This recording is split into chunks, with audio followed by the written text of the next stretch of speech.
સારી સારી યોજનાઓ છે એમાં કટકી બાલો છે એને કેમ કરીને ખુલ્લા પાડવા એવું બધું એ તો વિચારવું પડે સુરતભાઈ.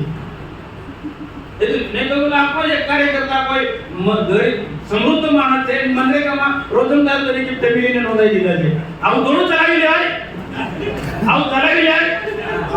મારો ભાઈ હોય તો વિના ચલાવું મેં તો ના ના ચાલે ને યાર, કેમ ના ચાલે? શરમ આવી જોઈએ તમે. આપણી સરકાર 5 વર્ષો પહેલેથી વાતો કરે છે ને જે ગરીબો માટેની યોજના છે તેનો લાભ તમે ઉઠાવો છો. ખોટી વાત છે મારી. કઈ રીતના ચલાવી લેવાય? ગરીબોની યોજના તમારા આપણે ચલાવી દો છો. અને આનો વિરોધ મનસુખભાઈ વસાવા એકલો દર્શનાબેન ને બધા લોકો વિરોધ કરવો પડે ભાઈ. દારૂ દુકાનનો અડ્ડો કોણ ચલાવે છે? આ કાર્યક્રમમાં કેમ બધા લોકો નથી આવતા? જો હું એટલા માટે બોલું છું કે આ કાગળ આ તમે જો મારે વંચાવવાનો તો મીડિયાના લોકો છે પણ આ છે સરકારી સિક્કો છે ને પોસ્ટનો. આમાં એક એ અપેક્ષા રાખે છે આ વાત મનસુખભાઈને લખી તો બેને પણ કોપી આપી છે. બીજા બધા તો સેટિંગ બાજો છે. આ લોકો આમની સામે લડે અને લડીએ છે અમે. આ દારૂ જુગારીની સામે અડ્ડાવાળાની સામે હમણાં થોડો લડું છું, 30 વર્ષથી લડું છું. 30 વર્ષ મારી હાથે કમલેશને પૂછો, આ દિનેશને 30 વર્ષથી લડું.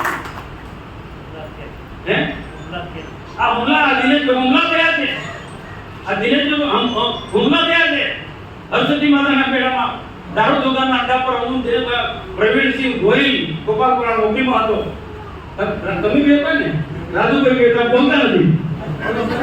હે હા તમે લોકો બી હતા. મેચ શૂટ કરતો હતો. હા આને શૂટિંગ લીધું.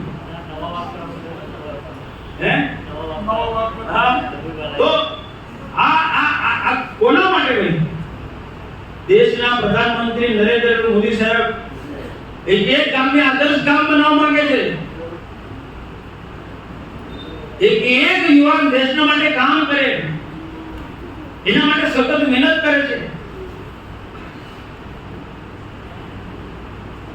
તો આ કેટલીક જે કમીઓ છે, જે બધીઓ છે તો દૂર કરવી પડે ને.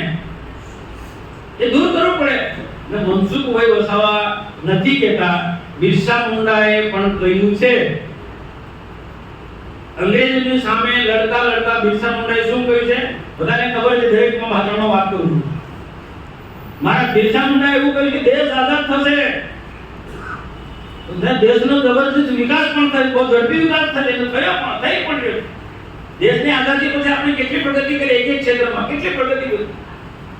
એમાં આ વિકાસની સાથે જે ગરીબ સમાજ છે, આદિવાસી સમાજ છે, એને પણ વિકાસ કરવો હશે. શું કર્યું છે એમને? કેટલાક અંધ્ર શબ્દાઓ છે, કુરિવાજો છે, કેટલાક દૂષણો છે, કેટલાક વ્યસનો જાય છે. વ્યસન એટલે દારૂ એટલો નહીં, ભૂકા ફૂકા આ બધું પડી ગઈ બધું. યુવાનોને ખાસ ભાઈ, યુવાનોને તો બહુ મારી સલાહ છે, આ બહુ ખતરનાક વસ્તુ છે. ઇંગ્લિશ બોલો તો ખરું જ, પણ ગુટકાન બધું મને તો ખબર બી નથી, પણ યાદ આવી ગયું. તમે જોજો કોઈ સ્કૂલના કોઈ કેમ્પસની અંદર અથવા તો કોઈ કચરો નાખતા હોય ત્યાં ઉભા જોજો તમે. ગુટકા પેલા છોકરા માણેક ચંદ ને કઈ ચંદ આખું પેટી ભરાઈ જાય. કોણ છોકરા ખાતા હોય? ભણતો છોકરો આ ગુટકા ખાય ને ઈ સિગરેટ પીએ. કેટલાક લોકો ઈ સિગરેટ ચાલુ ભાષણમાં પ્યાજ ઉતરી પડે છે ને. જો ભાઈ આવા લોકો ખુલ્લા પાડા પડે તો એટલે પંપાય ના, બરાબર છે ને? ખુલ્લા પાડવા પડે. યુવાનોને તમે ઈ સિગરેટના વ્યસનો કરો, ભણતા વિદ્યાર્થીઓ યાદ શક્તિ ઘટી જાય, ખબર છે?